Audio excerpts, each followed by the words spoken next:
കർണാടകയിലെ ഷിരു എന്ന് പറയുന്ന സ്ഥലത്തുണ്ടായ മണ്ണിടിച്ചിൽ, അതേ തുടർന്ന് കാണാതായ അർജുൻ എന്ന് പറയുന്ന വ്യക്തി. ഈ വ്യക്തിയെ ഒന്ന് കണ്ടു കിട്ടണമെന്ന് ആഗ്രഹിച്ചാണ് ഇന്ന് ഓരോ മലയാളികളും രാവിലെ എണീറ്റ് ദൈവത്തോടൊന്ന് പ്രാർത്ഥിക്കുന്നത്. ദൈവമേ ഇന്നെങ്കിലും അവനെ ഒന്ന് കിട്ടണേ എന്നുള്ളൊരു സാധനം എല്ലാവരും പ്രാർത്ഥിക്കുന്നുണ്ട്. അത് എനിക്ക് പേഴ്സണലി മനസ്സിലായ കാര്യം. ഇവിടെ വീട്ടിൽ അമ്മ വരെ അത് പറയുന്നത് ഞാൻ കേട്ടു. രാവിലെ എണീറ്റ് അയ്യോ ഇന്നെങ്കിലും ആ പയ്യനെ ഒന്ന് കണ്ടു കിട്ടണേ എന്നൊരു സാധനം. അപ്പോഴാണ് ഞാൻ ആലോചിച്ചത് ഓരോരുത്തരും അത് ആഗ്രഹിക്കുന്നുണ്ട്. അപ്പോ ഇപ്പോഴും ഞാനും ഒരു സംഗതിയായിട്ട് ആ ഒരു സംഭവമായിട്ടല്ലേ സംഭവമായിട്ട് റിലേറ്റ് ചെയ്തിട്ട് കുറച്ച് കാര്യങ്ങൾ നിങ്ങളോട് ഷെയർ ചെയ്യാനായിട്ട് ഞാൻ വന്നിരിക്കുന്നത്. അപ്പൊ അതിലേക്ക് പോകുന്നതിന് മുന്നേ ഞാൻ വേറൊരു കാര്യം പറയാം. ഞാൻ ഈ വീഡിയോ വേറെ ആരുടെയും വീഡിയോ ക്ലിപ്സോ കാര്യങ്ങളോ ഒന്നും വെക്കാൻ പോകുന്നില്ല. വേറൊന്നും കൊണ്ടല്ല, ഈ കഴിഞ്ഞ ദിവസങ്ങളിൽ നമ്മൾ ഒരു സ്ഥാപനത്തിനെതിരെ സംസാരിച്ചിരുന്നു. ആ ഒരു സ്ഥാപനം കുറച്ച് പെൺകുട്ടികളോട് കാണിക്കുന്ന കുറച്ച് ക്രൂരതകൾ അതിനെ എടുത്തു വെച്ച് സംസാരിച്ചപ്പോൾ ആ ഒരു സ്ഥാപനത്തിന്റെ ഉടമസ്ഥ എനിക്ക് കോപ്പിറൈറ്റ് സ്ട്രൈക്ക് തന്നിരിക്കുകയാണ്. ഞാൻ എന്റെ വ്യൂവേഴ്സിനെ എല്ലാം ഈ ഒരു വീഡിയോ കൂടെ ഒന്ന് അറിയിച്ചിട്ട് നമ്മുടെ അർജുന്റെ കേസിലേക്ക് പോകാം. നല്ല രീതിയിൽ പെണ്ണുപിള്ള എനിക്ക് പണി തന്നു. എനിക്ക് മാത്രമല്ല വേറെ കുറച്ച് ആളുകൾക്കെതിരെ കൊടുത്തിട്ടുണ്ടെന്നൊക്കെയാണ് ഞാൻ അറിയുന്നത്. ടോപ്പിൽ നിൽക്കുന്ന ടോപ്പ് യൂട്യൂബേഴ്സിനൊന്നും കൊടുത്തിട്ടില്ല, എന്നാൽ നമ്മളെ പോലുള്ള സ്റ്റാർട്ടേഴ്സിനൊക്കെ പണി തന്നിട്ടുണ്ട്.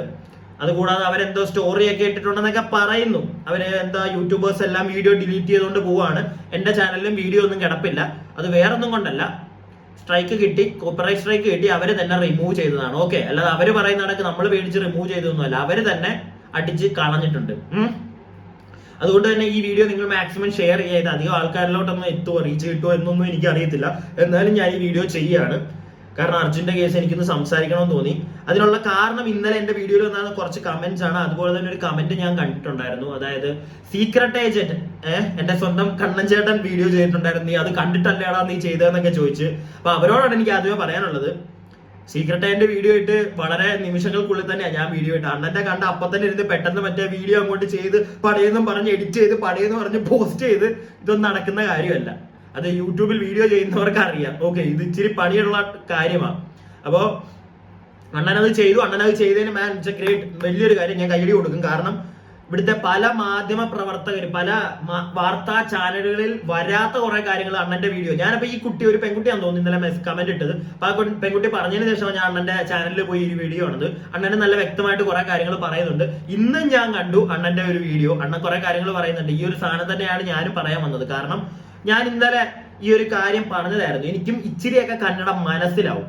കാരണം ഞാനും പഠിച്ചത് ബാംഗ്ലൂരാണ്. സോ അതുകൊണ്ട് തന്നെ ഞാൻ അതിനുശേഷം ജോലി ചെയ്തതൊക്കെ അവിടെയാണ്. സോ എനിക്ക് അത്യാവശ്യം മനസ്സിലാവും. സോ അത് കേട്ടത് കൊണ്ടാണ് കന്നഡ ചാനലിൽ നിന്ന് അതുപോലെ തന്നെ ഫ്രണ്ട്സ് ഉണ്ട് ഇപ്പോഴും. അപ്പൊ അവര് പറഞ്ഞിട്ടൊക്കെ ഞാൻ ഈ ടാങ്കറിനെ പറ്റി അറിഞ്ഞുകൊണ്ടാണ് ഞാൻ ഇന്നലെ വീഡിയോ ചെയ്തത്.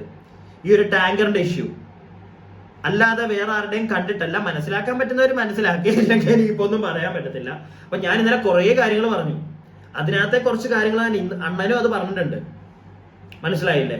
അപ്പൊ ഞാൻ ഇന്നലെ ചോദിച്ച ചോദ്യം തന്നെയാണ് ഇന്നും ചോദിക്കാൻ പോകുന്നത്. എന്തുകൊണ്ട് ഇവിടുത്തെ മലയാളം മാധ്യമങ്ങളിലൊന്നും ഒരു വാർത്താ ചാനലുകളിൽ പോലും ഈ ഒരു ടാങ്കറിനെ പറ്റി ഇന്നലെ വരെ സംസാരിച്ചിട്ടില്ല. ഇന്ന് സംസാരിച്ചത് ഇപ്പൊ കിട്ടിയെന്നൊക്കെ പറഞ്ഞ് ഇട്ടേക്കുന്ന പരിപാടികളൊക്കെയാണ്. എന്നാൽ അത് പൊട്ടിത്തെറിച്ച് അത് ബ്ലാസ്റ്റ് ആയതിനെ പറ്റി ഒന്നും അവർ സംസാരിക്കുന്നില്ല. അവിടെ ഓൾറെഡി പല കന്നഡ ചാനലുകളിലും വന്നു കഴിഞ്ഞാൽ അവിടുത്തെ പല ഈ ലോക്കൽസ്, ഞാൻ പറഞ്ഞില്ലേ, ഈ മണ്ണിടിഞ്ഞ് വീണതിന്റെ ഓപ്പോസിറ്റ് സൈഡിൽ, അതായത് ആ പുഴയുടെ ആ ഒരു നദിയുടെ ഓപ്പോസിറ്റ് സൈഡിൽ ഉണ്ടായിരുന്ന കുറെ വീടുകളൊക്കെ പോയിട്ടുണ്ടായിരുന്നു. നമ്മുടെ വാർത്താ ചാനലുകളിലൊന്നും അതിനെപ്പറ്റി ഒരു പരിധിയിൽ കൂടുതൽ സംസാരിക്കുന്നില്ല. സംസാരിച്ചിട്ടുണ്ടെങ്കിൽ തന്നെ എനിക്ക് തോന്നുന്നു ഇന്നലെ വൈകിട്ടോ ഇന്നൊക്കെ ആയിട്ടാണ് സംസാരിക്കാൻ തുടങ്ങി. അതല്ല, അതും വളരെ കുറച്ച്, അധികമൊന്നും ആരും അതൊന്നും കാണിക്കുന്നില്ല. എല്ലാരും മറ്റേ ക്യാമറയും കൊണ്ടുപോയി നിന്നിട്ട് എന്താണ് അർജുനെ ഇപ്പൊ കിട്ടും, അർജുനെ അവിടെ കിട്ടും, ഇവിടെ ഉണ്ടെന്ന് പറഞ്ഞു. എന്താ നിങ്ങൾ ചെയ്യുന്നത്? ഒരു വാർത്ത റിപ്പോർട്ട് ചെയ്യാൻ പോകുമ്പോൾ ദൈവത്തെ ഓർത്ത് അവിടെ നടക്കുന്ന എല്ലാ കാര്യങ്ങളും ജനങ്ങളെ അറിയിക്കാൻ നിങ്ങൾ ശ്രമിക്കുക. നമ്മളെ കൊണ്ടൊന്നും പറ്റത്തില്ല, അത് നിങ്ങളെ കൊണ്ടേ പറ്റുള്ളൂ. അപ്പൊ അത് നിങ്ങൾ ചെയ്യാതെ അർജുന്റെ പേര് മാത്രം ഇങ്ങനെ പൊക്കി പിടിച്ചത് ആ പയ്യനോട് ചെയ്യുന്നൊരു എന്തിനാ? അവന്റെ വീട്ടുകാരും ഇത് തന്നെ. നിങ്ങൾക്ക് ആഗ്രഹം ഉണ്ടാവും തിരിച്ചു വരണമെന്നുണ്ടെങ്കിൽ അവന് വേണ്ടി ഇങ്ങനെ അവന്റെ പേര് വിളിച്ച് കൊലവിളി നടത്തുകയല്ല വേണ്ടത്. അവിടെ ഉള്ള ഓരോ കാര്യങ്ങളും റിപ്പോർട്ട് ചെയ്യണം, പ്രോപ്പറായിട്ട് റിപ്പോർട്ട് ചെയ്യണം. ഞാൻ ഓൾറെഡി ഇന്നലെ പറഞ്ഞതാ ഒരു ടാങ്കർ ബ്ലാസ്റ്റ് ആയിട്ടുള്ള കാര്യം. എന്റെ ഒരു സംശയമാണ്. അപ്പം ആ ഒരു ബ്ലാസ്റ്റ് നടന്ന സമയത്താണ് ഇവന്റെ വണ്ടി, നമ്മുടെ അർജുൻ എന്ന് പറഞ്ഞ വ്യക്തിയുടെ വണ്ടിയും കൂടെ അതിനകത്തോട്ട് വീണിട്ടുണ്ടെങ്കിൽ ആ സമയത്താണ് ബ്ലാസ്റ്റ് നടക്കുന്നതെങ്കിൽ എന്തായിരിക്കും സംഭവിക്കുക? അപ്പൊ കുറെ പേര് പറയുന്നു അപ്പൊ അതിന്റെ അവശിഷ്ടങ്ങൾ. എനിക്കപ്പോ അങ്ങനെയുള്ളവരോടാണ് പറയാനുള്ളത്, അങ്ങനെ ഒരു ബ്ലാസ്റ്റ് നടന്നിട്ടുണ്ടെങ്കിൽ ആ ഒരു ബ്ലാസ്റ്റിന്റെ എഫക്ട് കൊണ്ടാണ് അപ്പുറത്തെ സൈഡിലുണ്ടായിരുന്ന വീട്ടിലോട്ട് വരെ വെള്ളം അടിച്ചു കയറി ആ വീടൊക്കെ പോയത്. അതെല്ലാവർക്കും ഒന്ന് മനസ്സിലാക്കാൻ ഒരു ബോധം ഉണ്ടാവണം. അതുപോലെ തന്നെ ആ ബ്ലാസ്റ്റ്, അപ്പൊ ഒന്ന് ആലോചിച്ച് നോക്കി, എന്ത് അപ്പുറത്തെ സൈഡിലെ വീടുകളിലേക്ക് വെള്ളം അടിച്ച് കയറി ആ വീടുകളൊക്കെ പോകണമെങ്കിൽ എന്തൊരു ഒരു മാൻ ലൈക്ക് അങ്ങനെ ഒരു സാഹചര്യത്തില് അവന്റെ വണ്ടിയുടെ ചിലപ്പോൾ അവശിഷ്ടങ്ങൾ അവിടെ ഒന്നാമത് നല്ല അടിയൊഴുക്കും ഉണ്ടായിരുന്നു. സോ ഈ ഒരു സംഭവം നടക്കുന്ന സ്ഥലത്തിന്റെ അവിടെ ഒരു 7 കിലോമീറ്റർ അപ്പുറേ കടലാണ്. ഇവിടുത്തെ ഈ ബ്ലാസ്റ്റ് നടന്ന ആ സാധനങ്ങൾ അവശിഷ്ടങ്ങൾ അങ്ങോട്ട് പോയിട്ടുണ്ടെങ്കിലോ എന്നാണ് എൻ്റെ ഒരു ചെറിയൊരു സംശയമാണത്. 100% ഉറപ്പല്ല, ഒരു ഡൗട്ടാണത്. അങ്ങനെ സംഭവിച്ചിട്ടുണ്ടെങ്കിലോ സംശയങ്ങൾ, അതിനെ ദൈവത്തെ ഓർത്ത് എനിക്ക് പറയാനുള്ളത്, ഞാൻ കൂടുതലും മാധ്യമങ്ങളോടാണ്, നിങ്ങൾ ദൈവത്തെ ഓർത്ത് അതൊക്കെ ഇവിടെ പുറത്ത്. അല്ലെങ്കിൽ ഞാൻ ഒരു കാര്യം പറയട്ടെ, ലൈക്ക് നമ്മുടെ ഒരു മലയാളിയാണ്, അവനൊരു പ്രിഫറൻസ് നമ്മൾ മലയാളികൾ കൊടുക്കും, ഉറപ്പായിട്ടും കൊടുക്കും. ഒരു മലയാളി ഉണ്ട് അവിടെ, അവന് പറ്റി. അപ്പൊ അതിന്റെ കൂടെ ഉള്ള ബാക്കി കാര്യങ്ങളും കൂടെ ദൈവത്തെ ഓർത്ത് നിങ്ങൾ കാണിക്കാൻ ശ്രമിക്കൂ, ആളുകൾ അറിയട്ടെ.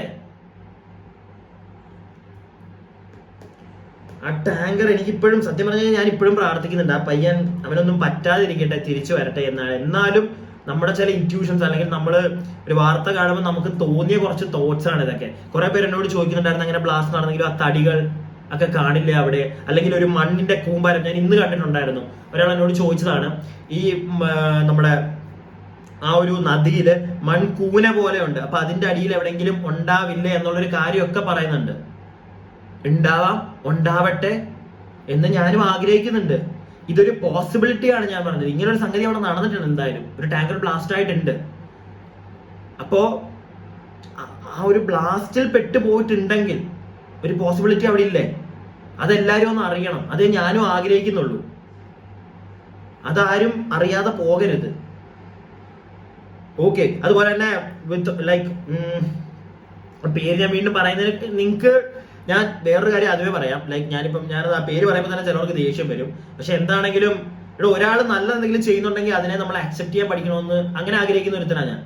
ഒരു വ്യക്തിയെ ഞാൻ വിമർശിക്കും, തെറ്റുകൾ കണ്ടാൽ പറയും, ഓക്കെ. എന്നാൽ ആ വ്യക്തി എന്തെങ്കിലും നല്ലത് കാണിക്കുന്നുണ്ടെങ്കിൽ അതും എടുത്ത് പറയണമെന്ന് ആഗ്രഹിക്കുന്ന ഒരു വ്യക്തിയാണ് ഞാൻ. ഞാനത് ചെയ്യും, അതിനകത്ത് എന്നോട് ആർക്കും ഒന്നും തോന്നണ്ട. ഇപ്പം സീക്രട്ട് ഏജന്റ് വേറൊന്നും കൊണ്ടല്ല, അണ്ണൻ അത് പറഞ്ഞ് ഇന്നത്തെ വീഡിയോയ്ക്ക് അത് ഞാൻ കണ്ടു. അണ്ണൻ അത് ചെയ്യുമ്പോഴത്തേക്ക് കണ്ണചേട്ടൻ പറയുന്നുണ്ട്, എടാ വേറെ ആർക്കെങ്കിലും പുള്ളിക്ക് എന്തോ പോകാൻ എന്തോ പറ്റുന്നില്ല, അപ്പൊ ആർക്കെങ്കിലും പറ്റുന്നുണ്ടെങ്കിൽ കൂടുതലായിട്ട് ഡീറ്റെയിൽ ആയിട്ട് അന്വേഷിക്കും, യൂട്യൂബേഴ്സ് ആരെങ്കിലും. പക്ഷെ ഞാനത് കേട്ടോണ്ടാണ്, ഞാൻ എന്റെ കുറച്ച് ഫ്രണ്ട്സ് ഉണ്ട് ബാംഗ്ലൂരിൽ, ഞാൻ അവരോട് പറഞ്ഞിട്ടുണ്ട്, അവർ നേരിട്ട് പോകാമെന്ന് പറഞ്ഞിട്ടുണ്ട്. എന്തെങ്കിലും അപ്ഡേറ്റ്സ് അവരുടെ ഭാഗത്ത് ഇനി അവരെയൊക്കെ അങ്ങോട്ട് അടുപ്പിക്കുമോ എന്ന് എനിക്ക് അറിയത്തില്ല.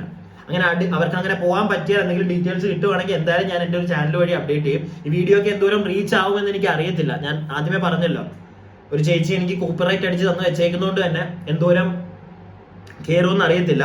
അതുപോലെ തന്നെ ആ വിഷയം കുറച്ചു പേരെങ്കിലും മനസ്സിലായി കാണും എന്താണ്. ഞാൻ അവരുടെ പേര് പോലും പറയാൻ ആഗ്രഹിക്കുന്നില്ല. അതൊന്നും ലൈക്ക് ഞാൻ അവരെ എങ്ങനെ കാണുന്നതെന്ന് എനിക്ക് നിങ്ങളോട് പറയാൻ താല്പര്യമില്ല. അതുകൊണ്ടാണ് ഞാനൊരു വില കൊടുത്തു അവർക്ക്, മനസ്സിലായില്ലേ? അത് ഞാൻ ഇതിനകത്തോട്ട് വലിച്ചടക്കുന്നില്ല. എന്താണെങ്കിലും പോട്ടെ. ലൈക്ക് പ്രാർത്ഥിക്കുന്നു. ഇപ്പൊ ഈ വീഡിയോ എൻഡ് ചെയ്യുമ്പോഴും ലൈക്ക് ഉള്ളൊരു ആഗ്രഹമുണ്ട്, അങ്ങനെ ആ പയ്യൻ ഇത്രയും ദിവസമായി, 8 ദിവസമായി, എന്നാലും അവന് സർവൈവ് ചെയ്ത് നിൽക്കാൻ പറ്റിയവൻ പുറത്തു വന്നിരുന്നെങ്കിൽ എന്നൊരാഗ്രഹം ഇപ്പോഴും ഉണ്ട്. അതുപോലെ തന്നെ നിങ്ങൾക്ക് ആർക്കെങ്കിലും ഒക്കെ ഈ കന്നഡ കൂടുതലായിട്ട് അറിയാവുന്നവർ, ഞാൻ അവരോടാണ് പറയുന്നത്, പറ്റുമെങ്കിൽ നിങ്ങളൊന്ന് പോയി കന്നഡ ചാനൽസ് ഒന്ന് കാണുക. അപ്പൊ നിങ്ങൾക്ക് ഈ ഒരു ഇഷ്യൂവിനെ പറ്റിയുള്ള കുറച്ചുകൂടെ ഡീറ്റെയിൽസ് കിട്ടും. അല്ലാതെ നമ്മുടെ ഇവിടുത്തെ ചാനലുകൾ മാത്രം കണ്ടിരുന്നു കഴിഞ്ഞാൽ ഇവിടെ സത്യം പറഞ്ഞാൽ വെറുപ്പാവുന്നു. ഇതാ പറയുന്നത്, എന്താണ് അവിടെ കണ്ടു, ഇവിടെ മറ്റേ സിഗ്നൽ കിട്ടി, ഇത് തന്നെ പിന്നെയും എന്തെങ്കിലും വേറെന്തെങ്കിലും അതിന്റെ ഓപ്പോസിറ്റ് സൈഡിൽ എനിക്ക് തോന്നാൻ മനോരമയിൽ കാണിച്ചു, അത് കഴിഞ്ഞാൽ റിപ്പോർട്ടറിൽ കാണിച്ചിട്ടുള്ളത്. വേറെ ഏതൊരു ചാനലിൽ കൂടെ ഞാൻ കണ്ടായിരുന്നു, ഓപ്പോസിറ്റ് സൈഡിലെ കുറച്ച് കാര്യങ്ങൾ പറയുന്നുണ്ട്. അതും വലുതായിട്ടൊന്നും ഇല്ല. അതും കൂടെയൊക്കെ ഒന്ന് ഇവിടുത്തെ ജനങ്ങളെ അറിയിക്കാൻ ശ്രമിക്കുക. അല്ലാതെ ആ ഒരു പേര്, ആ ഒരു ടാഗ് വെച്ച് മാത്രം ജനങ്ങളെ നിങ്ങൾ ചെയ്യാതിരിക്കുക. എൻ്റെ ഒരു അപേക്ഷയാണ് എല്ലാ മാധ്യമങ്ങളോടും. ഇനിയിപ്പോ ഇത് പറഞ്ഞതിന്റെ പേരും പറഞ്ഞ് ഇനി അടുത്ത സ്ട്രൈക്ക് കിട്ടുമോ എന്ന് എനിക്ക് അറിയത്തില്ല. ഓട്ടോ എന്താണെങ്കിലും കിട്ടട്ടെ ആ പയ്യനെ. നിങ്ങളല്ല, എനിക്കറിയാം ഒരുപാട് അമ്മമാരൊക്കെ ആഗ്രഹിക്കുന്നുണ്ട് അവനെ ഒന്ന് തിരിച്ചു കിട്ടണം എന്നുള്ളൊരു മൈൻഡ് കൊണ്ട് ഞാനും അത് ആഗ്രഹിക്കുന്നുണ്ട്. ആസ് ലൈക്ക് എൻ്റെ ഒരു ബ്രദർലി ആ ഒരു ഫീൽ വെച്ച് ഞാൻ പറയുകയാണ്, എന്തെങ്കിലും ഒരു ഹോപ്പ് ഉണ്ടെങ്കിൽ അവൻ തിരിച്ചു വരട്ടെ. Let's see.